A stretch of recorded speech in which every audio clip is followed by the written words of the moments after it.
It's time now for a segment that we call the Community Moment. And a community moment is an opportunity from someone from our community to come up and share either a thought for the day. It could be their journey from maybe being religious to not religious. It's maybe something interesting they read. Really, it's an opportunity for us to get to know each other and learn from one another. But this time, we're going to have Mike House give the community moment. It's only fitting that to start at a new place, that we start with a community moment with the founding member of Houston Oasis and a founding member of the Oasis Network and the executive director for Houston Oasis. Everybody, let's welcome Mike House. Oasis made it into the news again this past week, and this time it was in Deseret News, which ironically is published by the LDS Church, the Mormons. Yeah. But it's a very good article. We posted it. It's on the private page. It's also on the it's on the public Facebook page. If you haven't read it, it was pretty well done. But this time they kind of focused on, the title of it was Bridging the Gap Between Faith-Based Charities and Religious Nuns. And about half the article is about how we as a secular community are devoted to doing a lot of good stuff in the world. And so it's a good article. And they were appreciative of what we do. And they even worked.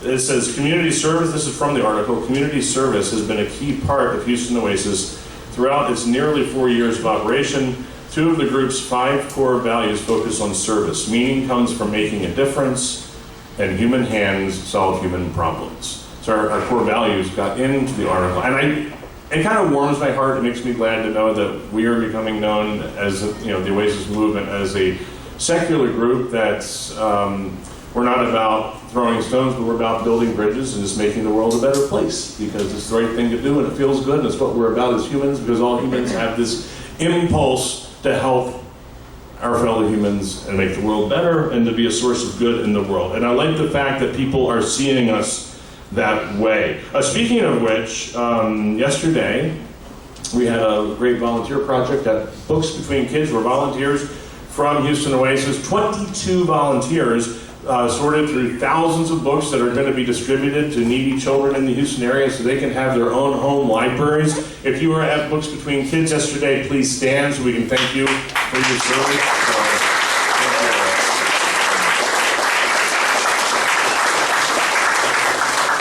Thank you for representing us out there. So, as Johnny said, and as is very obvious, today marks a new chapter in the life of Houston Oasis, and this new chapter is part of our mission to kind of build bridges and to be a force of good in the world. The board and the facility search team, we looked long and hard, and this was a long process, but we were very excited about it. We think this space offers a lot of new opportunities for us. Obviously, it's a very beautiful building, but it is much more than a building.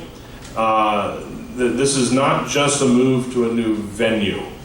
This is not just a rental agreement where we're in and we're out.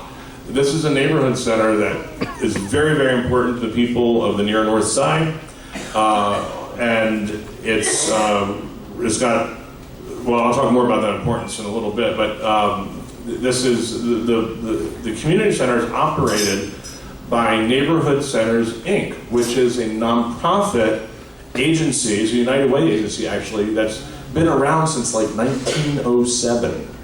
And it's done groundbreaking work in strengthening, enriching, empowering people in communities all over the Houston area. They also have charter schools, they also have Head Start programs, and operating programming out of this community center and several other community centers is part of what they do. And they have been so gracious to us in the course. It wasn't just like, fill out an application, whatever. They sat down, talked with us, the staff from Neighborhood Centers, Inc. They were so welcoming.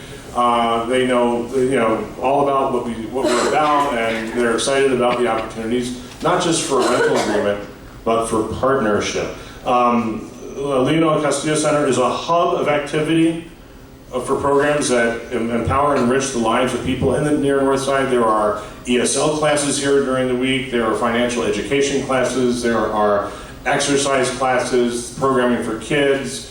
It's a vital, if you come here through the week, it's incredible just to see everything that's going on. So they're not normally open on Sundays. They're actually not open today. We're renting it today. But the fact is that, and I don't think Leo was here. Leo Escalante, who's the program coordinator here, has told me that they have sometimes some big projects where they need volunteers. I'm like, we can do that. So we're going to be in touch with them. We're, like I said, hoping that this is the beginning of a relationship that we develop with the Castillo Center, where we will also be involved, not only in Books Between Kids and Project Cure, but doing stuff right here in this neighborhood. I think there are a lot of cool opportunities, so stay tuned for details. So part of this relationship is going to involve being good neighbors. Johnny already hinted at some of that. This is a beautiful facility that's in pristine condition. We want to leave it that way every single week. We want it pristine. We want them to want us to come back week after week. We really ask that you only use the main front entrance, okay? Yes, there are side doors, but every time one of these side doors opens, our dear staff person who's here today gets an email alert that it's some kind of security. We want to make, it's Ricardo, just thank Ricardo for being here today. Let's make Ricardo's life easier by only using the front door. We do have, so when we move out on Sundays, there are several large boxes back in the children's room is down at that end of the hall, at that end of the building. I'm sure Kimberly and Ashton would appreciate it if there was help. If you just think about it, pop into the kids' room and say, is there a box I can carry out to your car? So that would make so that carrying all the boxes doesn't fall on just two people, okay? So there'll be other ways that, just be on the lookout for things that you can do. We're going to need greeters. With the configuration of the building, you had greeters today. When you have a welcome table, there's a sign-up sheet out on the welcome table if you can help as a greeter. Josh in the back is going to help coordinate all of our greeters. He's going to be our greeting coordinator guy, so thank you, Josh, for taking that on. Yes. So we just need the greeters to stand there, direct people, and then also help with the name tags and the email sign-up sheet and all that. So please sign during the coffee break. Please go out there and sign up for the greeting schedule. Josh will be in touch with you and coordinate that. We also need people who can be part of making coffee, which is really, really easy to do. Pat, is it easy to make coffee? Yes, he's making it right now.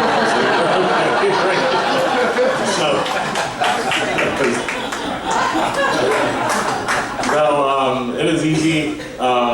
They have this wonderful Bunn automatic coffee, but you don't even have to add water. But anyway, there's a coffee making sign-up sheet, because we don't want the same people to have to do it every single week. And so you can sign up for the coffee sign-up sheet out there on the welcome table. That will help us as well. And this is a team effort. It takes so many people to make this happen every week. Finally, parking. There is still some more parking. Ricardo told me there was still, when we started, there were still some open parking spots. This parking lot wraps all the way around the back of the building. So just please know that there's more parking spots. Yes, you can park on the street side. On this side of the street parking. Please don't park in the residential areas, because here again, we want to be really, really good neighbors to the people in the near North Side neighborhood. So I think that's kind of it for that. And finally, and again, bear with us, we're going to have growing pains while we're here. But we'll have more room next week as we open the back wall. Finally, just symbolically, I love this space as a meeting location. Okay, this building was, I think, if I heard correctly, the very first school building in HISD. It was once upon a time Robert E. Lee Elementary School. And I think that is so cool that we're kind of redeeming, exercising, sanctifying a space named after a Confederate general. No longer named after a Confederate, but named after a civic leader, Leonel Castillo, who did so much for the life of the city. First, Leonel Castillo himself was the first Latino to serve as comptroller of the city of Houston. And they have a meeting room just right in the middle of the hallway behind the welcome table, where they have a table laid out where you can learn all about the career of Leonel Castillo and the impact he had on Houston. So I think symbolically that's very, very cool. This meeting place puts us at the the crossroads of our city. The easy access to I-10 and I-45, I think, makes it accessible for people that it wasn't accessible before back at Eddie's. And finally, we are on a mountaintop overlooking downtown Houston. And if you don't think this is a mountain, go out to the parking lot and look down at the bio. And it's got to be like a 40 to 50 foot drop. I mean, we are in the hill country of Houston. So, yeah, we are a secular city on a hill.